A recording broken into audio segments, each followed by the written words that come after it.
10 ఏళ్ళైనా చంద్రశేఖరరావు గారికి రామారావు గారికి ఓపిక లేకుండే, తీరిక లేకుండే. ఎంతసేపు వాళ్ళ సంపాదన, వాళ్ళ ఫామ్ హౌజులు, వాళ్ళ కుటుంబం యొక్క క్షేమమే తప్ప 4 కోట్ల ప్రజల సంక్షేమం పట్టించుకోలే. అందుకే ఇవాళ ఆ పథకాలన్నీ వేగంగా పూర్తి చేస్తున్నాం. అవి ఒకవేళ పూర్తి అయితే ఇవాళ వాళ్ళకు జిల్లాలో రాష్ట్రంలోనే మనుగడ ఉండదు అని చెప్పి ఈరోజు వాళ్ళందరూ కూడా వీటికి అడ్డుపడే ప్రయత్నం చేస్తున్నారు. శాసనసభ అంటేనే సమస్యల మీద చర్చ. మీరందరూ సర్పంచులు, ఎంపీటీసీలు, జడ్పీటీసీలు ఇక్కడ చాలామంది ఉన్నారు. గ్రామ సభలు పెట్టినా, మండల సమావేశం పెట్టినా, జిల్లా పరిషత్ సమావేశం పెట్టినా ఆ ప్రజాప్రతినిధులు అక్కడికి వెళ్ళి వాళ్ళ ప్రాంత సమస్యల మీద మాట్లాడతారు. వాళ్ళ ప్రాంత సమస్యలను అధికారుల దృష్టికి తీసుకెళ్తారు. వాళ్ళ ప్రాంత సమస్యల మంత్రుల దృష్టికి తీసుకెళ్తారు. పనులు కాకపోతే సభలోనే నిరసన తెలిపి పనులు సాధించుకోవడానికి ప్రయత్నం చేస్తారు. ఇది ప్రజాప్రతినిధి యొక్క బాధ్యత. కానీ 13 నెలల ఒక్కరోజైనా ప్రధాన ప్రతిపక్ష నాయకుడు అసెంబ్లీకి వచ్చినా మీరు ఆలోచన చేయండి. ప్రధాన ప్రతిపక్ష నాయకుడు అసెంబ్లీకి రానప్పుడు, ఊర్లో ఎన్నికైన సర్పంచ్ ఊర్లో లేనప్పుడు, ఎంపీపీ సమావేశాన్ని నిర్వహించినప్పుడు వాళ్ళు ఉండాల్సిన అవసరం ఉందా? ఇవాళ సర్పంచ్ ఊర్లో లేకపోతే ఊరిడు అని మనం అంటాం. మరి ప్రతిపక్ష నాయకుడు సభకు రాకపోతే ఏమనాలో మీరు ఒక్కసారి ఆలోచన చేయండి. ఆయనకు బాధ్యత లేదా?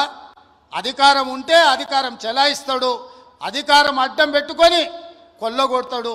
ఇది తప్ప ప్రతిపక్ష నాయకుడిగా వారు బాధ్యతలు నిర్వహించరా అని నేను అడుగుతున్నా. బాధ్యత నిర్వహించినప్పుడు వారికి ఆ పదవి ఎందుకు అని చెప్పి నేను ఈ వేదిక మీద నుంచి ప్రశ్నిస్తున్నా. అందుకే ఇవాళ ఆలోచన చేయండి.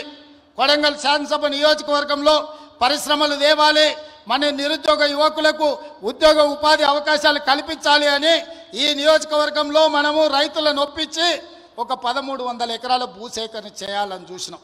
అక్కడికి పరిశ్రమలు తెస్తే 40-50 వేల మందికి ఉద్యోగ ఉపాధి అవకాశాలు వస్తాయి. వెనుకబడిన మన ప్రాంతం, 70 ఏళ్ళు మనల్ని ఎవరిని పట్టించుకొని ప్రాంతం, ఇవాళ మనకు ఒక అవకాశం వచ్చింది.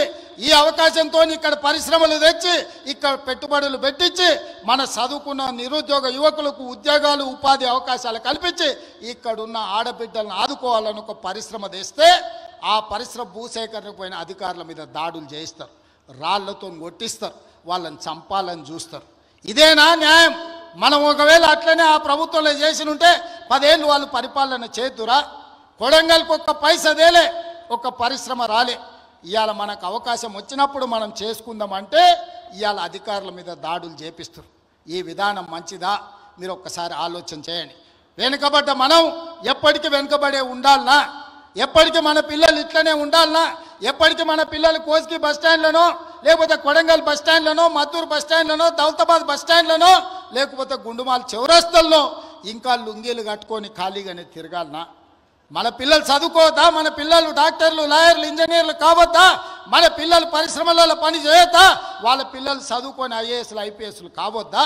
మన కొడంగల్కు మెడికల్ కాలేజ్ వద్దా? మన కొడంగల్కి ఇంజనీరింగ్ కాలేజ్ వద్దా? మన కొడంగల్కు పాలిటెక్నిక్ కాలేజ్ వద్దా? మన కొడంగల్కు డిగ్రీ కాలేజ్ వద్దా? ప్రతి మండలానికి జూనియర్ కాలేజ్ వద్దా? మన పిల్లలు చదువుకోవడానికి విద్యాలయాలు కొడంగల్లో ఉండాలనా లేదా ఆలోచన చేయండి. చదువుకోవడానికి మన పిల్లలకు విద్యాలయాలు ఉండాలని, చదువుకున్న మన పిల్లలకు ఉద్యోగ ఉపాధి అవకాశాలు రావాలని ఆ పరిశ్రమలను తీసుకొచ్చే ప్రయత్నం నేను చేస్తుంటే చంద్రశేఖరరావు ఆయన మనుషులు మనకు అడ్డం పడి ఎట్లయినా కొడంగల్ను ముంచాలని ఇవాళ కొడంగల్ అభివృద్ధికి అడ్డం పడుతున్నారు. మీరందరూ సహకరించండి, మీరందరూ ఆలోచన చేయండి. నేను రాష్ట్రం నలుమూలలో తిరిగినా ఈ శాసనసభ నియోజకవర్గంలో మీకు అండగా తిరుపతి రెడ్డి గారు ఎప్పుడు అందుబాటులో ఉంటాడు. మీకు ఏ కష్టం వచ్చినా, ఏ సందర్భం వచ్చినా, ఏ పదవి ఉన్నా లేకపోయినా మీకోసం ఎప్పటికప్పుడు ఎవరికి ఏ కష్టం వచ్చినా, ఏ ఇంట్లో పెళ్ళున్నా, ఏ ఇంట్లో ఏ ఇబ్బంది ఉన్నా మా సోదరుడు మీకు అండగా నిలబడ్డాడు.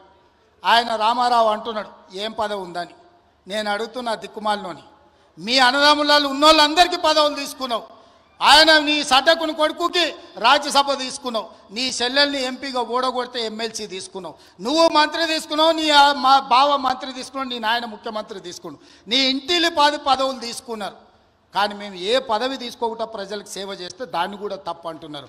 పదవులు తీసుకోవడం తప్ప, కుటుంబం దోసుకోవడం తప్ప, ఏ పదవి ఆశించకుండా ప్రజలకు అందుబాటులో ఉండి ప్రజల మేలు కోసం ఒకవేళ నేను రాష్ట్రం మొత్తం నలుమూలలు తిరిగే బాధ్యత నేను తీసుకుంటే నా కుటుంబ సభ్యులు మీకు అండగా నిలబడితే కూడా వాళ్ళ కళ్ళల్లో నిప్పులు పోసుకుంటున్నారు. మీరు ఆలోచన చెయ్యండి. వాళ్ళ ఇంట్లో ఆయన ముఖ్యమంత్రి, అల్లుడు మంత్రి, కొడుకు మంత్రి, బిడ్డ ఓడిపోతే ఎమ్మెల్సీ, సడ్డకుని కొడుకు రాజ్యసభ, వాళ్ళ చుట్టపోళ్ళు అందరూ మంత్రులైనరు. నేను అట్లా ఎవరు నన్ను తీసుకున్నాను మా కుటుంబంలో? మీరు చెప్పండి. ఏ పదవి లేకుండా నిస్వార్థంగా మీకు పనిచేస్తుంటే కేసీఆర్ కుటుంబం తప్పు పడుతుంది. అట్లెట్లా చేస్తారా మీరు? ఏ పదవి తీసుకోకుండా మేము చూడు ఎన్ని తీసుకున్నామో ఎంత దోసుకున్నామో చూడమంటారు. మీలాంటి పదవులు తీసుకోనికే దోసుకోనికే మేము పోటీ పడం చంద్రశేఖరరావు. మా విధానం అది కాదు.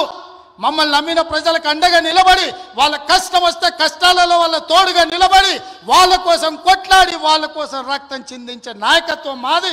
మిమ్మల్ని నమ్ముకున్న వాళ్ళని మోసం చేసి దోసుకునే నీతి మీది. మీకు మాకు తేడా ఉంది. మేము మీలాక కాదు. నేను నికార్సుగా నిక్కచ్చిగా చెప్తున్నా, మీలాక పదవులు కొల్లగొట్టడానికి, రాష్ట్రాన్ని దోసుకోవడానికి నా కుటుంబం లేదు. నా కుటుంబం నాకు మీరు ఆశీర్వదించే అవకాశం ఇచ్చినందుకు మీకు అండగా నిలబడాలని సమయం ఇస్తున్నారు. ఇన్నేళ్ళైంది నేను మీకు ఇక్కడికి వచ్చి.